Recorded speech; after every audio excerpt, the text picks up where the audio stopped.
Good day everyone, I'm Angelica from BSB HR3E and this is my quiz number 2. First question.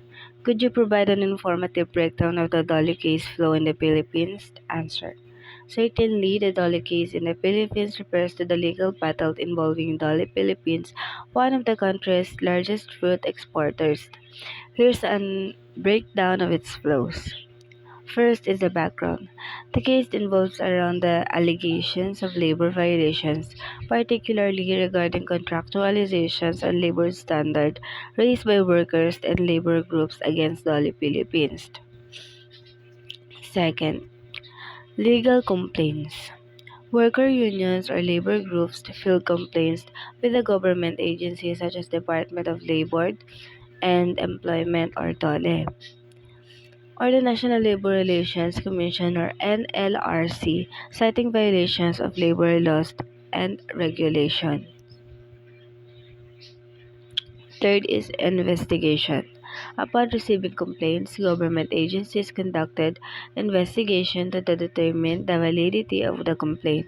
This involved examining employment contracts, payroll records, working condition, and other relevant documents. Number 4 is legal proceeding. If the investigation found the merit in the Philippine complaints, legal proceeding ensues. This could include hearing, mediation, sessions, and adjudications by labor courts or tribunals. Fifth is resolutions.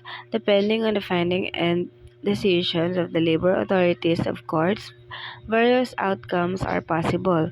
If Dolly is found guilty of labor violation, it may be required to pay fines, provide back wage, or implement charges in its employment practices. If the complaints are determined unfounded in the case, this may be dismissed, although there could be appeals of further legal actions. Number 6 is appeal. Either the party involved Dolly of the worker labor groups may appeal a decision if they are dissatisfied with the outcome. This could lead to further legal proceeding at higher level of the judiciary. 7 is final decision. Eventually, a final decision is reached either through the executions of of all legal remedies or through a ruling from the higher court, which is the case was appeal. Question number 2. What are the different agencies involving in handling labor disputes? Answer. In the Philippines, labor disputes are typically handled by several key government agencies. First is Department of Labor Employment or DOLE. DOLE is the primary government agency responsible for the formulation, implementations, and enforcement of labor policies and programs. It oversees labor standards compliance, facilitates dispute resolutions, and promotes harmonious labor management relations. Number 2 is National Labor Relations Commission or NLRC. NLRC is the quasi-judicial body that adjudicate labor and employment dispute, including unfair labor practices, termination cases, and collective bargaining dispute. It operates at the regional and national level and has the authority to hear the decide on the labor cases. Third is the labor arbiters. Labor arbiters are officially appointed by the NLRC to preside over labor disputes at the initial adjudications level. They conduct hearing, receive evidence, and render decisions on the cases filed before them. Fourth is National Conciliations and Mediation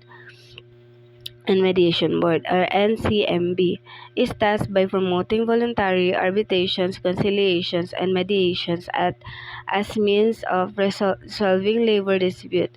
It facilitates negotiations between labor and management to reach amicable settlements and prevent labor disputes escalating into strike or lockouts. Fifth is Regional Office DOLE or DOLE has regional office across the country which handle labor-related matters at the local level.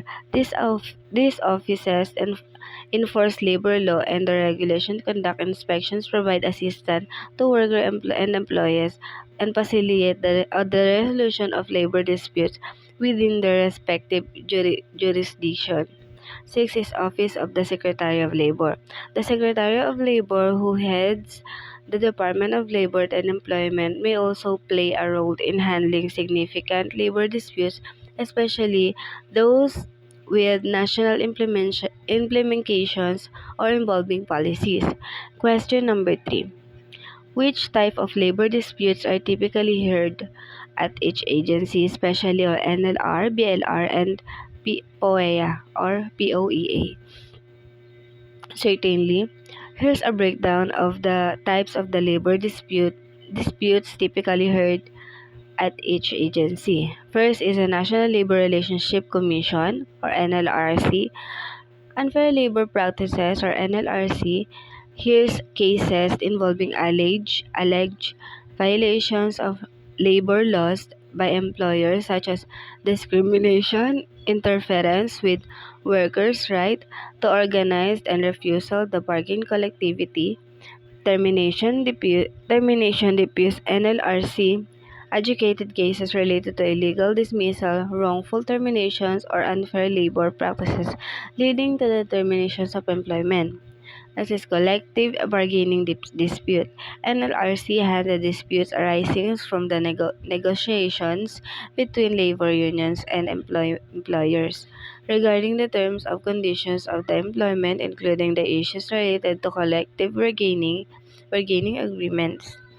Next is certifications, elections. NLRC oversees the conduct of the certifications elections to determine the exclusive bargaining agent in workplace where there are competing labor unions. Second is Bureau of Labor Relations or BLR. Registrations of unions or BLR is responsible for processing applications for union registration and certification of the labor organization. It ensures compliance with the legal requirements for the establishment of the unions. Collective bargaining negotiation BLR facilitates and mediates negotiations between employers and such as labor to reach collective bargaining agreements. It provides assistance and guidance to parties involved in the bargaining process. Third is the Philippine Overseas Employment Administrations or POEA. Overseas Employment Disputes. POEA or POEA handle disputes involving overseas Filipino workers or OFW, including complaints of the legal recruitment, contract violations, non-payment of wage, and abuses employment practices by foreign employers or recruitment agencies. Deployed issues of POEA regards the employment of OFWs and addresses issues related to deployment policies, recruitment regulations, and the protections of OFW rights and welfare abroad. Repatriations Assistance o POEA. POEA provides assistance and support to OFW distressed, including the repatriations, extraditions, and integrations upon their return to the Philippines. Question number 2. What is the appellate processing for appealing decisions made by this agency? The appellate process for appealing decisions made by the labor-related agency in the Philippines involves several steps depending on the agency involved and the nature of the disputes. Here's a general overview. First is the National Labor Relations Commission and NLRC. Appeal to the NLRC and bank parties satisfied with the decision of the labor arbiter may appeal to the NLRC and bank within 10 calendar days from the receipt of the decision. The NBank is composed of the commissions who reviews the decisions and affirm, modified, or reversed it, and also petitions for certiorari of the Court of Appeals. party are still dissatisfied in NLRC decisions, they can file a petition of certiorari with the Court of the Appeals or CA.